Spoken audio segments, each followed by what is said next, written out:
Tick tock घड़ी का कांटा चल रहा है। पृथ्वी के डिस्ट्रक्शन का, अर्थ की तबाही का कांटा चल रहा है।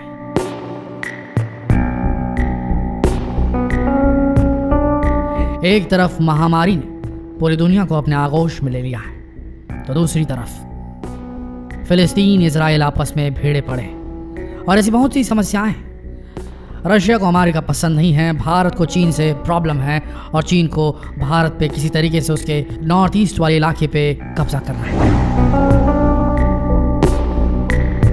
इन सब के पीछे अगर कुछ एकदम क्लियर है, कोई एक सीमा एकदम क्लियर है, तो वो क्लियर है कि आने वाले समय में इस धरती का मानव जाति का अस्तित्व रहेगा या नहीं रहेगा, इसकी कोई गारंटी नहीं है। तबाही आनी तय है, ये कंफर्म है। परमाणु बम से आए या किसी बड़ी महामारी से आए, दोनों ऑप्शंस खुल चुके हैं।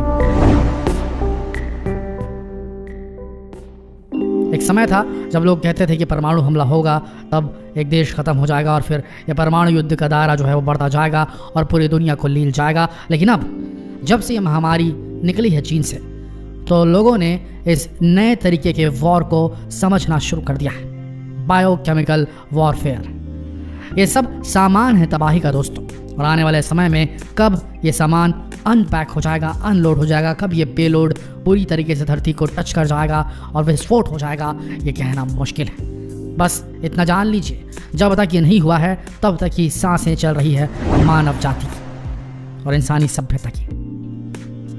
लेकिन ज़रा फर्ज कीजिए कि परमाणु हमला होता है या कोई बड़ा बायोकेमिकल वॉरफेयर रिलीज कर दिया जाता है हवा में, ऐसा कोई वायरस जो पूरी एक देश को तबाह कर दे, पूरी कौम को तबाह कर दे, तो क्या होगा उसका नतीजा?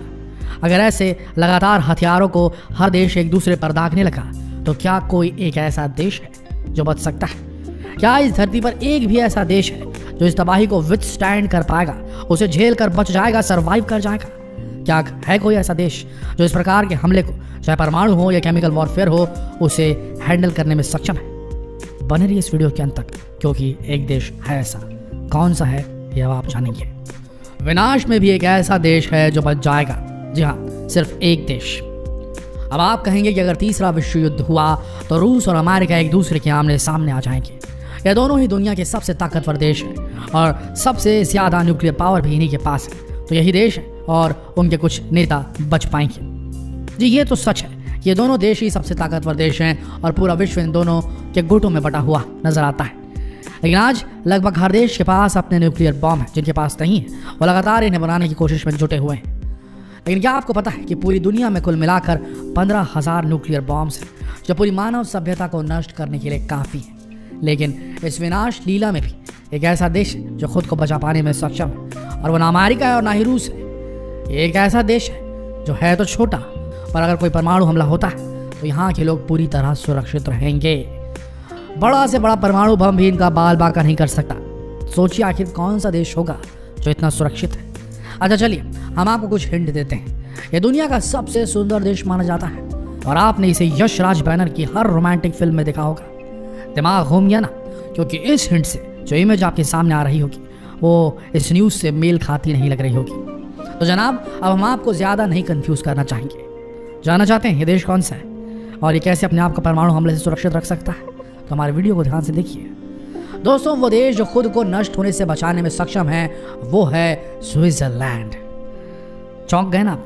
क्योंकि स्विट्जरलैंड का नाम आते ही यहाँ के खूबसूरत वादियों और नज़ारों का ही ख्याल आता है। लगभग हर किसी का ख्वाब होता है जीवन में एक बार स्विट्जरलैंड देखना।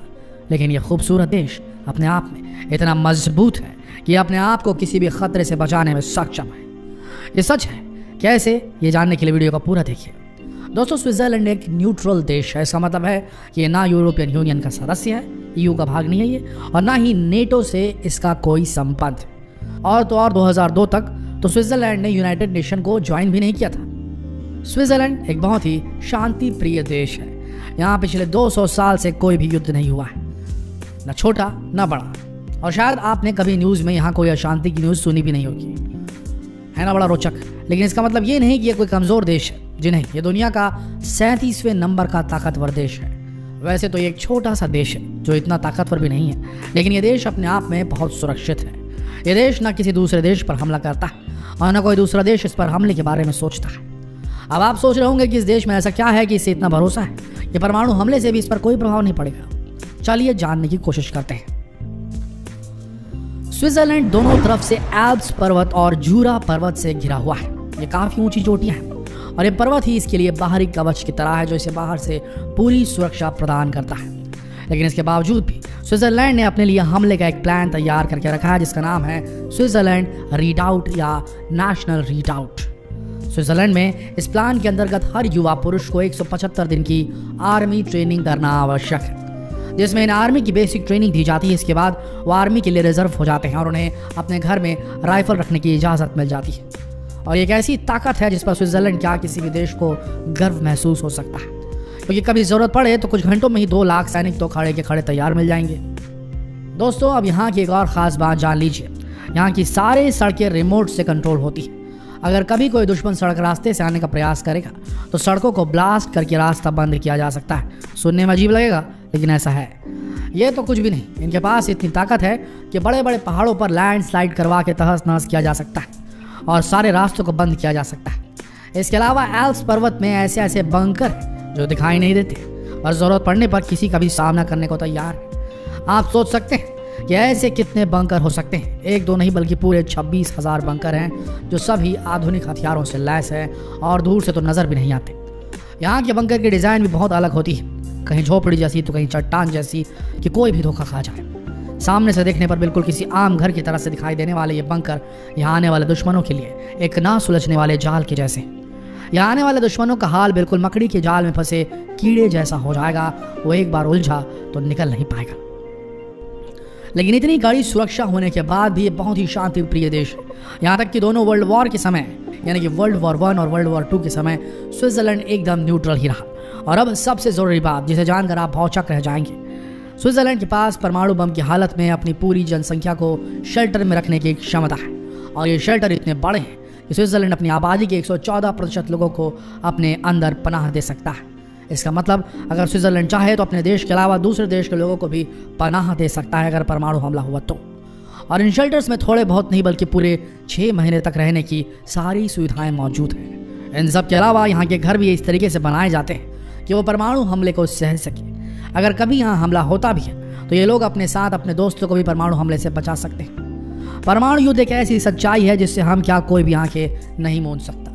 लेकिन जहाँ लोग परमाणु बम बनाने में लगे हैं वहीं ये देश अपने देश और देश के लोगों को आने वाले खतरों से बचाने के लिए तैयार कर चुका है। तो दोस्तों, जब अगली बार आप किसी मूवी में स्विट्जरलैंड की खूबसूरत वादियों को देखें, इसकी खूबसूरती के साथ यहाँ की सुरक्षा इंतजामों की भी तारीफ ज़रूर करें और दुआ करें, प्रार्थना करें कि दुनिया में कभी भी परमाणु बम की नौबत ना आए, क्योंकि दुनिया के किसी भी देश में स्विट्जरलैंड की तरह खुद को सुरक्षित रखने के इंतजामात नहीं है। और कहीं ना कहीं ये प्रार्थना भी करें कि हम भी अपने आप को ऐसे हमलों के लिए तैयार कर सकें। सोचें अगर हमारे देश में भी हर युवा के लिए आर्मी ट्रेनिंग ज़रूरी कर दी जाए तो कैसा रहेगा। इस बारे में आपका क्या ख्याल है कमेंट सेक्शन में ज़रूर बताएं और जितना हो सके इस वीडियो को शेयर करें फेसबुक पर, व्हाट्सएप पर, यूट्यूब पर, ताकि स्विट्जरलैंड की असलियत लोगों को समझ आ सके।